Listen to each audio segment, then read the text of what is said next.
bath temperature very steady. This is the room temperature here, as shown on this graph. But now I want to show the time, 782 to 817, to show there's nothing abnormal in the voltage.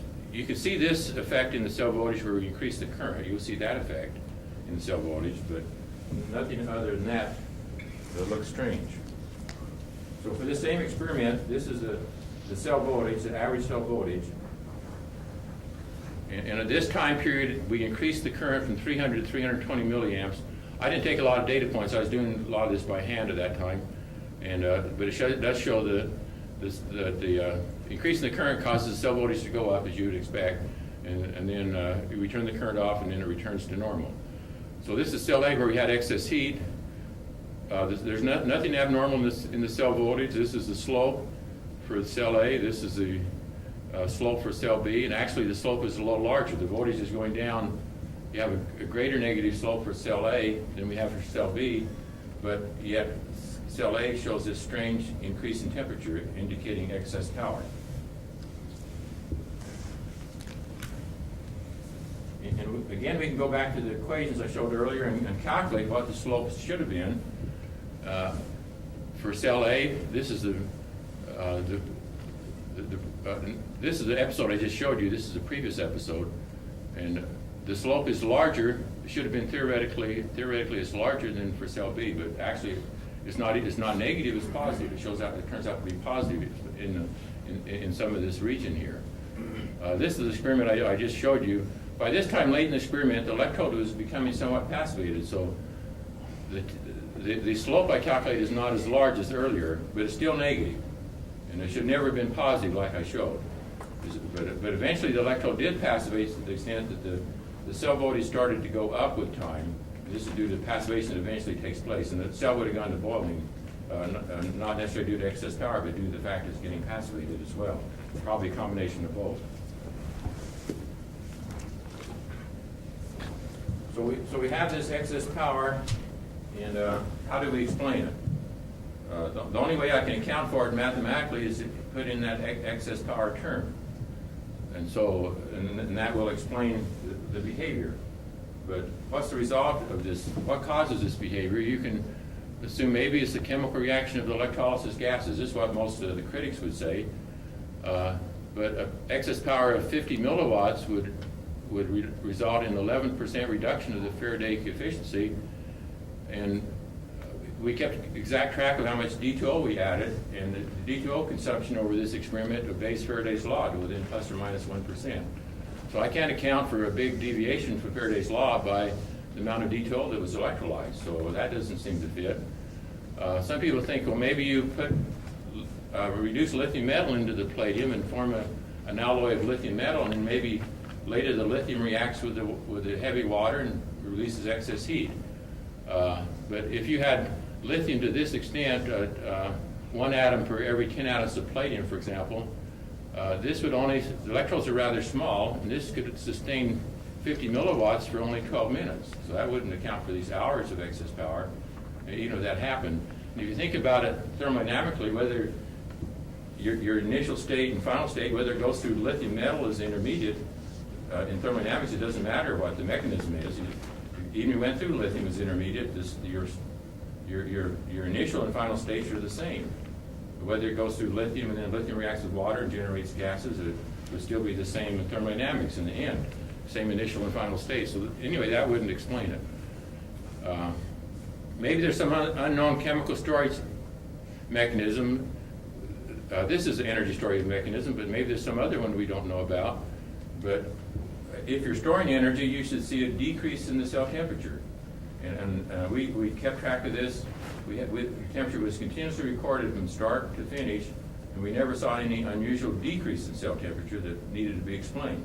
And if you're storing energy, you would expect that to show up. The cell temperature would be going down, or would be different while you're storing energy. So the only thing that really explains this, in my opinion, is what I call the Fleischmann-Pons effect, or you want to call it cold fusion or whatever.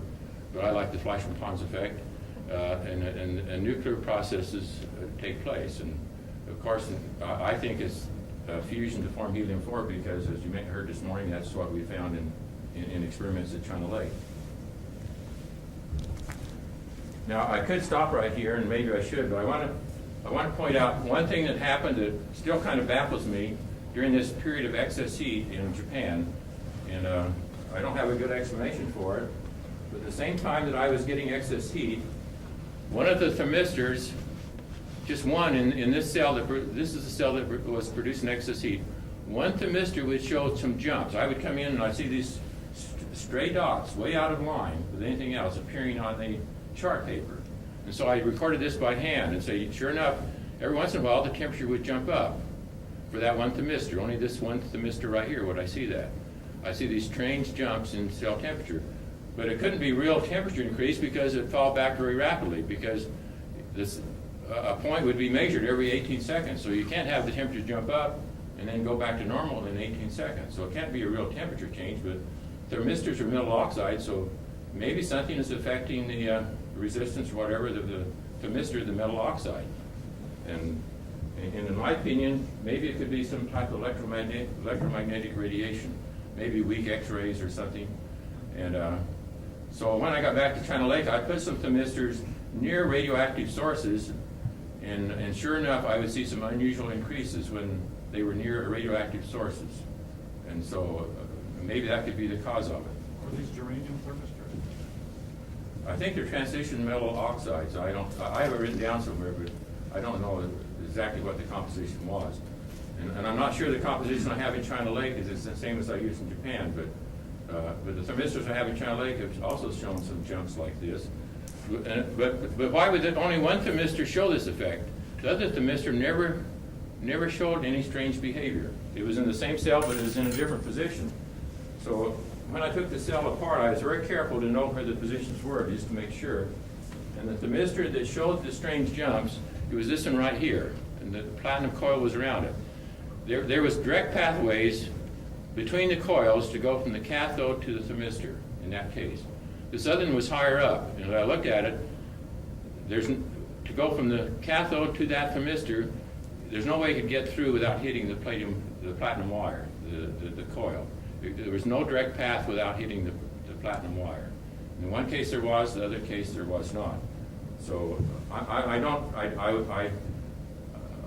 have not included this in the paper because it only invites a lot of problems, but I think it's a very interesting effect. And that thermistor, when I told the person, Mr. Sumi in Japan about it, he got really excited. He said, well, he thought it was a loose connection. So he played around with everything he could think of except tearing my cell apart, which I didn't want him to do. And he tried to correct everything he could find, but this effect continued. And later on in this experiment, the effect disappeared. I never saw this again. In the next experiment, I used this cell for control, and I never saw the effect in that cell. So it never showed up again. And so whatever it was, it came, and then it went, and we never saw it again.